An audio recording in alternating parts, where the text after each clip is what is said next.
पारनेर माझी आई तर पाथर्डी माझी मावशी आहे आणि म्हणूनच मी प्रत्येक कार्याचा शुभारंभ या तालुक्यातील श्री क्षेत्र मोठादेवी येथून करतो।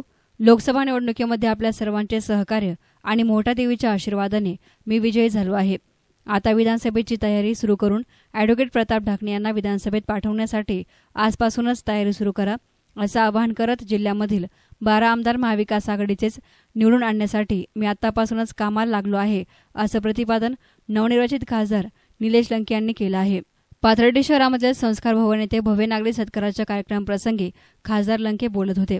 या प्रसंगी ॲडव्होकेट प्रताप ढाकणे, तालुकाध्यक्ष शिवशंकर राजळे, गहिनीनाथ शिरसाट, महिला जिल्हाध्यक्ष योगिता राजळे, रत्नमाला ओलंबले, नासिर शेख, रामराव चव्हाण, रणजित बेळगे, अर्जुन थायतडक, एजाज शेख आदी हजर होते।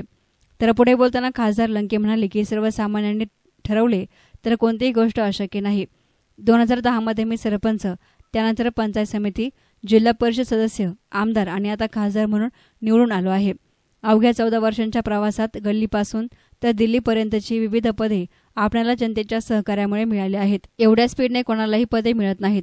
आपल्यामधील कार्यकर्ता जिवंत असला तर जनता डोक्यावर घेते, मात्र सत्तेची हवा डोक्यात गेल्यास जनता डोक्यावरून खाली उतरवते। यामुळे जिरवाजिरवीचं राजकारण करण्यापेक्षा विकासाचे राजकारण जनहिताचे असते। पाथर्डी शेवगाव मतदारसंघामध्ये तब्बल 110 टँकरनं पाणी पुरवठा सुरू आहे।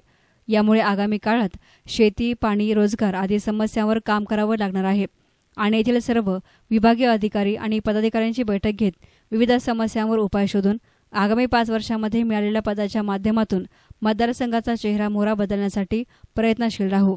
सामान्य जनतेनं दाखवलेलं प्रेम आणि महाविकास आघाडीमधील नेते कार्यकर्त्यांनी केलेले सहकार्य हे अविस्मरणीय आहे, असे लंके म्हणाले। तर मतदारसंघामध्ये परिवर्तन घडून ॲडव्होकेट प्रताप ढाकणे यांना विधानसभेमध्ये आपल्याला पाठवावं लागेल, तर जिल्ह्यामधील 12ही आमदार महाविकास आघाडीचे निवडून येतील यासाठी मी कामाला लागलो असल्याचं प्रतिपादन लंके यांनी केलं। राजकीय सुद्धा या लोकांच्या जे मनात येतं ते होईल काय काळजी करू नका। आता शेवट मला ज्या प्रत्येकाने मला मदत केली त्यांच्या ऋणातून मुक्त होण्यासाठी मला आता पुढल्या 5 वर्षामध्ये प्रयत्न करायचे। मी कृतज्ञ आहे, म्हणजे तुम्ही एखाद्याने मदत केल्यानंतर त्याची उपकाराची फेड केली पाहिजे। या सुद्धा राजकारणामध्ये गोष्टी असतात। तुमची सगळ्यांची मदत ही माझ्यासाठी ही शेवटच्या श्वासापर्यंत ही न विसरणारी मदत आहे। त्यामुळे निश्चित तुम्हाला राजकीय किंवा कुठल्या गोष्टी सामाजिक गोष्टीमध्ये तुमचा भाऊ म्हणून तुमच्या पाठीशी नाही तर तुमच्या 2 पावलं पुढे असणार निश्चित आपण बदल करू। आज या परिसराचा विकास करायचं असेल, जर सिंगल इंजिन गाडी जाणार असेल आणि तिला जर डबल इंजिन जोडलं तर कामच स्पीड वाढणार ना। आणि आता सगळ्यांना माहिती राज्यात काय होणार, एकटी जागा महाविकास आघाडीच्या राज्यामध्ये महाविकास आघाडीच्या जे 300-400 नारा करीत होते त्यांची काय अवस्था नाही आणि देशात सुद्धा येण्या आघाडीचं सरकार येणार। प्रत्येक कामाची सुरुवात पाथर्डीला नसेल होत आणि मोठा सुरुवात होती। मी ज्यावेळेस जनसंवाद स्वाभिमानी जनसंवाद यात्रेचा शुभारंभ काका आपण गडावच केला, मोठा गडावर समारोप सुद्धा किती लग फॅक्टर ते असं जाणीवपूर्वक केलं तर विचारून केलं।